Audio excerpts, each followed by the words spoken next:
नमस्कार माझ्या सगळ्या मित्रमैत्रिणींनो, कसे आहात आपण सगळे. तर आपल्या सगळ्यांचं पुन्हा एकदा स्वागत आहे नवीन एका पॉझिटिव्ह वर्ल्डमध्ये, म्हणजेच पॉझिटिव्ह वॉरियर या आपल्या चॅनेलमध्ये. तर माझ्या सगळ्या मित्रमैत्रिणींनो, तुम्हाला थंबनेल आणि टायटलवरनं कळलंच असेल की आजचा विषय कोणावरती आहे. म्हणजे आजचं जे आपला व्हिडिओ आहे, पॉडकास्ट आहे, ते कोणावरती आहे. तर ती आहे आमची सगळ्यांचीच लाडकी अशी रंजिता. तर आज आपण रंजिता ताईबद्दल बोलणार आहोत. तर तिच्याबद्दल बोलण्याआधी मी आपल्या ज्या रोस्टर्स मावशा आहेत त्यांच्यापैकी एक मावशा आहेत, त्या दररोज सुरुवातीला त्यांच्या चॅनलमध्ये माझं नाव घेतात आणि माझ्याबद्दल सांगतात त्यांच्या ऑडियन्सला. तर तुमचे मी मनापासून आभार मानते मावशी. तुम्ही स्वतःला खूप छोट्या छोट्या म्हणता, पण खूपच शातीर आहात बरं का तुम्ही सुद्धा रोज माझे स्टार्ट टू एंड व्हिडिओ बघता आणि तेच तुम्ही तुमच्या व्हिडिओमध्ये सुरुवातीला सांगता. तर धन्यवाद. आणि तुम्हाला एक कमेंट आली होती की कोण आहे ते चॅनलचं नाव सांगा.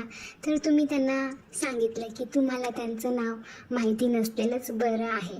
तर यावरूनच कळतं की तुम्हाला एक भीती मनात निर्माण झालेली असावी आणि म्हणतात ना, जशाच तसं तुम्हाला कोणतरी भेटलेलं आहे. त्यामुळे तुम्ही आता खूप हे झालेलं आहात की लोकांना नको माहिती पडायला, नाहीतर आमचा जो काही चालू आहे ना, हा सगळा जुगाड किंवा आमचं जे काही काम चालू आहे ते बंद पडेल, अशी भीती तुम्हाला वाटत आहे. म्हणून तुम्ही लोकांना आन्सर करत नाही आहात, हेच ह्याच्यावरनं समजून येतं. तर माझ्या मित्रमैत्रिणींनो, त्यांच्याबद्दल आपण जास्त न बोललेलंच बरं आहे. त्यांना त्यांचं काम करू द्या, आपण आपलं काम करूया बरं. तर चला, आता आपण आपला जो मेन विषय आहे त्या विषयाकडे आपण वळूया. तर आज आपण बोलणार आहोत रंजिता ताईबद्दल. तर रंजिता ताईचं चॅनलचं नाव आहे क्रेझी फूडी रंजिता. तर फूड रिलेटेड तिचे असे छान छान व्हिडिओ असतात, ब्लॉग असतात. त्याचबरोबर ती ट्रॅव्हलिंग रिलेटेडसुद्धा व्हिडिओ सगळ्यांना शेअर करत राहते. आणि तिच्यासुद्धा चॅनलला मला वाटते 4 ते 5 वर्ष झालेले आहेत. आणि कोविडमध्येच त्यांनीसुद्धा त्यांच्या चॅनलला सुरुवात केली होती. आय थिंक कोविडच्या आधीचंच त्यांचं चॅनल असावं. आणि त्यांचा एक व्हिडिओ होता, आदिवासी पाड्यामध्ये जाऊन त्यांनी तिकडच्या स्त्रियांसोबत स्वयंपाक वगैरे केला होता. आणि तो रंजिता ताईचा व्हिडिओ प्रचंड व्हायरल गेला होता आणि त्यानंतर खूप प्रसिद्धी आणि नावारूपाला ती आली होती. आणि तिची ती प्रसिद्धी तिने अजूनपर्यंत खूप चांगल्या प्रकारे टिकवून ठेवलेली आहे, असं म्हणायला सुद्धा हरकत नाही आहे. आणि रंजिता ताईबद्दल सांगायला झालं तर क्रेझी फूडी रंजिता हे जे तिचं चॅनल आहे ते मला असं वाटतं की मराठीतलं पहिलं फूड ब्लॉगर चॅनल आहे जे मराठीमध्ये आहे. आणि खूप उत्तमरित्या काम करतात ते लोक. आणि मला तर वाटतं नंबर 1चं ते चॅनल आहे फूड ब्लॉगरमध्ये. कारण की वेगवेगळ्या ठिकाणी जाऊन महाराष्ट्राच्या बाहेर, देशाच्या बाहेर जाऊन ते वेगवेगळ्या रेसिपीजबद्दल, हॉटेल्सबद्दल सगळ्या इतरांना, आपल्या प्रेक्षकांना माहिती देत राहतात. तर खरंच ही खूप छान आणि पॉझिटिव्ह गोष्ट आहे त्यांच्याकडनं शिकण्यासारखी. आणि खाद्यसंस्कृतीवर प्रचंड प्रेम आहे रंजिता ताईचं, ते आपण तिच्या व्हिडिओमधून बघतच असतो. एवढंच काय तर TV सिरियल्स रिलेटेड किंवा ॲक्ट्रेसेस तिच्याकडे येऊन त्यांच्या मूवीजचं प्रमोशनसुद्धा करतात. आणि खरंच ही खूप मोठी आणि अभिमानाची गोष्ट आहे रंजिता ताई तुझ्याबद्दल. कारण की खूप शून्यातनं तुम्ही हे सगळं निर्माण केलेलं आहे आणि इथपर्यंत तुम्ही पोहोचलेला आहात. आणि हे सगळं मेंटेन करणं, योग्य प्रकारे सगळं जपून ठेवणं, याला सुद्धा म्हणजे खूप कष्ट लागतात. तर खरंच हँड्स ऑफ आहेत तुला आणि तुझ्या पूर्ण कुटुंबाला. आणि तुझे जे मिस्टर आहेत रोहन दादा, त्यांचं सुद्धा खूप कौतुकच आहे. आणि खरंच तू बाहेर जाऊन म्हणजे इंटरनॅशनल लेवलला जाऊन सुद्धा आपली मराठी संस्कृती तू जपते. तिकडच्या देशामध्ये कशा पद्धतीने मराठी हॉटेल्स काम करतात, तर ही खूप अभिमानाची गोष्ट आहे पूर्ण आपल्या महाराष्ट्रासाठी, देशासाठी. तर त्या सगळ्या गोष्टी तू एक्सप्लोअर करते आपल्या सगळ्या ऑडियन्ससोबत. तर खरंच खूप छान वाटतं तुझे व्हिडिओ बघताना. एक उत्स्फूर्तता येते, एक एनर्जी मिळते प्रत्येकाला जेव्हा तुझे सकाळी व्हिडिओ बघत असतात सगळेजण. तर भारी वाटतं. तर हा झाला फूड रिलेटेड तुझा एक वर्क आहे. आणि त्याचबरोबर तू फॅमिली व्लॉग पण तुम्ही दाखवता. रोहन दादाचा सुद्धा चॅनल आहे, तुझं सुद्धा शॉर्ट्स व्हिडिओ अनेक आम्ही बघत असतो. आणि घरामध्ये सुद्धा आई असतील, तुझी जाव असेल, दीर असेल, तुझी मुलगी, तर सगळ्यांबद्दल तुम्ही इतकं छान छान पॉझिटिव्ह दाखवता ना, तर ते खरंच खूप काही शिकण्यासारखं आहे तुमच्याकडनं.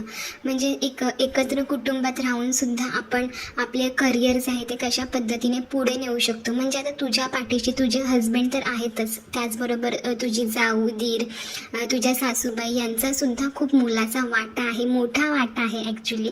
कारण की जेव्हा आपण सासरी जातो तेव्हा मेन सपोर्ट जो आहे तो आपल्या सासरच्यांचा जर आपल्याला भेटला ना, तर आपण यशाचं शिखर जे आहे ते नक्कीच गाठू शकतो. आणि खरंच तुझी फॅमिली तुला खूप खूप सपोर्ट करते, त्यामुळे तू अगदी बिनधास्तपणे इतके छान छान व्हिडिओज आमच्यापर्यंत आणू शकतेस. तर खरंच तुमचं पूर्ण कुटुंब एक आदर्श कुटुंब आहे असं सुद्धा म्हणायला काहीच हरकत नाही.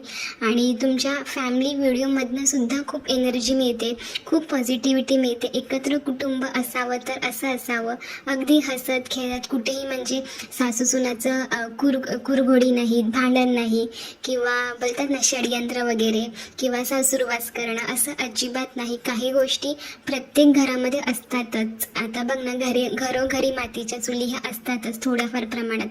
पण पॉझिटिव्ह गोष्टी लोकांपर्यंत पोहोचवणं हे सुद्धा तितकंच महत्त्वाचं आहे. आणि खरंच खूप छान वाटतं तुमचं कुटुंब बघून, तुझे फूड व्लॉग बघून. त्याचबरोबर बऱ्याच व्हिडिओमध्ये मी तुझं बघितलेलं आहे, पावसाळ्यामध्ये म्हणा किंवा इतर वेळीसुद्धा कुठे काही नैसर्गिक आपत्ती आली, पूरग्रस्तांना मदत करणं, आश्रममध्ये जाऊन मदत करणं, तिकडे जाऊन वाढदिवस साजरा करणं. तर ह्या गोष्टीमुळे ना खरंच खूप मोटिवेशन मिळतं.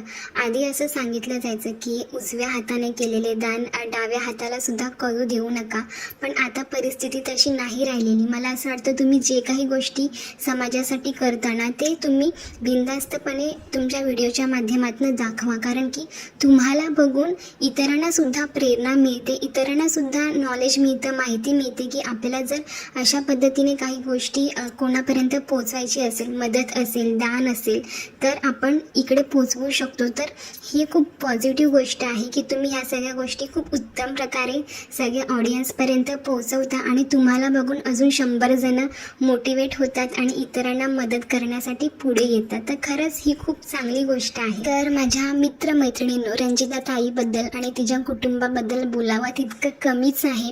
पण तुम्हाला एक सांगू का, ह्या रोस्टर्स मावशांनी ह्या लोकांना सुद्धा नाही सोडलेलं. म्हणजे रंजिता म्हणू नका, रोहन दादा म्हणू नका, तिची फॅमिली म्हणू नका, प्रत्येकावरती यांनी असे विचित्र व्हिडिओज बनवलेले आहेत. खूप वेगवेगळ्या घाणेरड्या पद्धतीने त्यांना हे वेळोवेळी रोस्ट करत राहतात. म्हणजे इतकं वाईट वाटतं ना की इतकं छान काम हे लोक सुद्धा करत आहेत, इतकं पॉझिटिव्हिटी हे लोक समाजामध्ये स्प्रेड करत आहेत, खूप चांगल्या गोष्टी हे लोकांना दाखवत आहेत. एक मराठी पाऊल आपल्या पुढे पडत आहे तरीसुद्धा, म्हणजे एक म्हण आहे बघा, मराठी माणसाला बघवत नाही मराठी माणूस पुढे चाललेला, आणि एक स्त्रीची शत्रू असते. तर ह्या म्हणी येत नाही, ह्या कुठेतरी ह्या रोस्टर्स मावशांवरती अगदी तंतोतंत लागू होतात असंच म्हणायला हरकत नाही आहे.